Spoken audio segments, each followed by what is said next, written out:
Hey you, it's Evie. Do you see something different? Just got these today. And it is so crazy how different I can actually see. What do you think? Think it looks alright? I have a hard time finding glasses that fit my chubby cheeks and something my eyelashes don't rub against. I'm gonna take them off for now. Anyways, hey you guys, it's Evie. How are you doing? We are getting kicked off of insurance and off to find a different insurance. And we have 10 days left to do it. And I'm not gonna lie, it's been real hard. So something I think many of you can relate to is when you make too much to get help from state, which, you know, we wanted to be off of state anyways. But when you have some kind of health issue that needs medication, that's a whole other story. If you don't have a disability, or I'm sorry, if you're not labeled disabled, okay? Like I've told some of you before, my medication costs $1,200 a month, and that's without the injections every 3 months for the migraines. Now, don't get me wrong, I have helped others find ways to save money on their prescriptions. And, you know, if you guys ever needed help with that, yes, that website's going to be up in like a week, if that. I wanted to tell you guys that one of the first places I called for insurance said $800 for a premium. A monthly premium.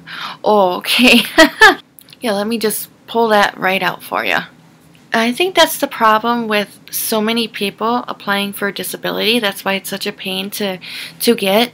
It's because not everybody that is filing for disability just wants what they have to offer, but more or less for their health insurance, just for their medications to be covered. Like, I want to go to work, I'm game, but now what do I do if I don't have my medicine?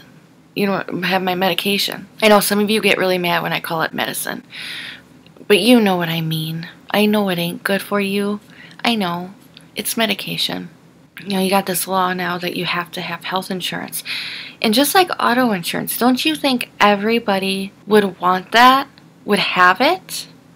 If someone doesn't have it, it's because maybe they can't afford it. I don't think people walk around thinking, "Oh, I don't feel like I want health insurance today. Oh, I don't feel like I want auto insurance this month." It's stupid to think that anybody really doesn't want those things. Of course we do. We all want the insurance just to be on the safe side. So this is where we run into a problem, because I'm really happy to be completely off of this stuff, because we haven't had food stamps and stuff for quite some time.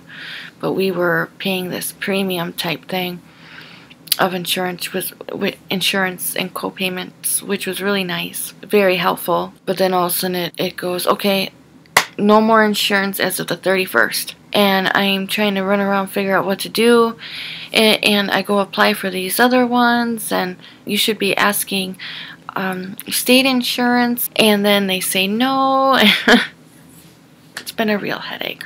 So I'm curious, how many of you struggle with that? It's bad enough you got doctors that are dropping you off medication that's actually helping. That's a whole other video. I talked to so many of you that have said you can't get your medication because it's too expensive. That's where I've helped some of you. Yeah, that's my main thing right now, is I'm trying so hard to get an insurance we can afford. They call it the affordable market or whatever, and it's not. Oh my God, it's just so expensive. What I'm saying is that it almost seems like it's almost a disadvantage for those that are receiving help to leave that, because 2 hours later.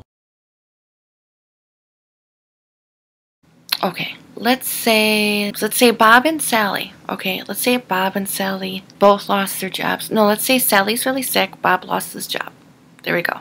Alright, so they got food stamps and rent assistance, okay? Let's say Sally's like a lot of us. Let's say Sally has a few illnesses, but she hasn't been considered disabled yet. Now Bob, he's been searching and searching and searching for work for months. So they're getting food stamps and they're getting all these things. And then Bob finally gets a call back on a job. He's going to get paid $12 an hour. Okay? Yeah, it's not amazing, but it's gonna help, right? Alright, well, they're starting to make enough where they lose food stamps and they lose rent assistance. And now with the money that they do have, they gotta make sure that they budget right to have groceries now. And then also rent, okay? Because those two things are pulled away. And say, Sally, okay, I think I'm feeling good enough, I'm gonna go get a job. She gets a job at the grocery store, what, $8-9 an hour. Okay, now all of a sudden, oh, you guys make too much. Now we're taking away your insurance and every bit of help that you ever had. Their bit of money, let's say $30,000 yearly, okay? $30,000.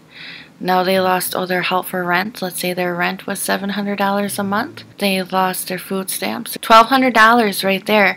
You know what I mean? I'm sure I didn't even have to explain it like that. But that's what I'm getting at, is that it's made to be so hard. Like you get put right at a threshold and you get kicked off. But now it's not just a normal healthy couple. You got one that needs certain medications and certain doctor care. Thank God I got myself down to one doctor, because when I was pregnant and I have to be off of those medications, I decided to do my best to stay off of the stuff, anxiety and the ADHD, OCD, all that kind of crud. I wanted to do my best without it. I know some people can't, but I wanted to do my best to be off of it. Rheumatologist, he retired, and he's the one that kept going for Cymbalta, and he wanted me to try Lyrica.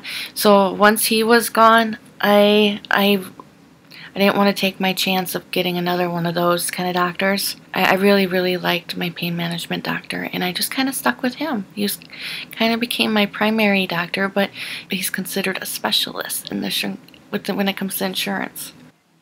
That's probably another insurance company calling right now. I've been having so many blowing up my phone.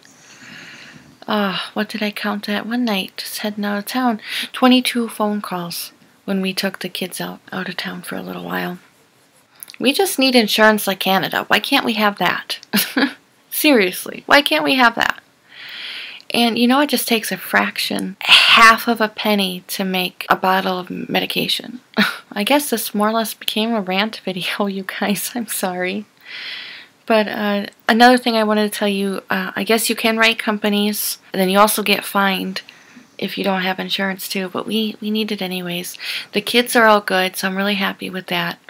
And they're healthy, and Nathan's healthy for the most part. He sometimes has these tummy issues, but I had these friends that were a much older couple. Poor Dennis was getting his cancer back again, and they already filed bankruptcy the first time, and I think these guys were in their 70s, but they were like the healthy 70s. So healthy as in they got around and they seemed young and spunky. And they would always come in the restaurant, and I loved talking with them, guys. They were really sweet. But $300 a pill. $300 a pill. Isn't that ridiculous? Like, what the hell did she put in there, gold? But the second time, she wrote that company, and she got a full year or a full 2 years for free. Something like that. So that's possible. Always those discount cards you can look up. There's programs depending in your area. That's where a lot of, some of you that aren't very internet savvy, you've asked me to help with that. So if you need help digging to see what kind of programs are in your area, I'll be more than happy to help with that. I'm just going to leave it there, you guys. You heard me long enough, but kind of curious to see how many of you are kind of stuck in between there too. It's very frustrating because, there's some of them that really love to suck off welfare and everything, right? And then you got the honest people that just use it when they absolutely have to, and they want to be off of it, but it's so hard to do. I don't know. I'm just going to leave it with that. But thank you for listening. And I hope you're doing alright. If not, hang in there. Make sure you comment down below. And stay tuned for the website stuff that'll be coming right around the corner. It'd be really nice to have some private chats with you guys through Skype. I look forward to that. I'll see you soon. Love yous. Bye-bye.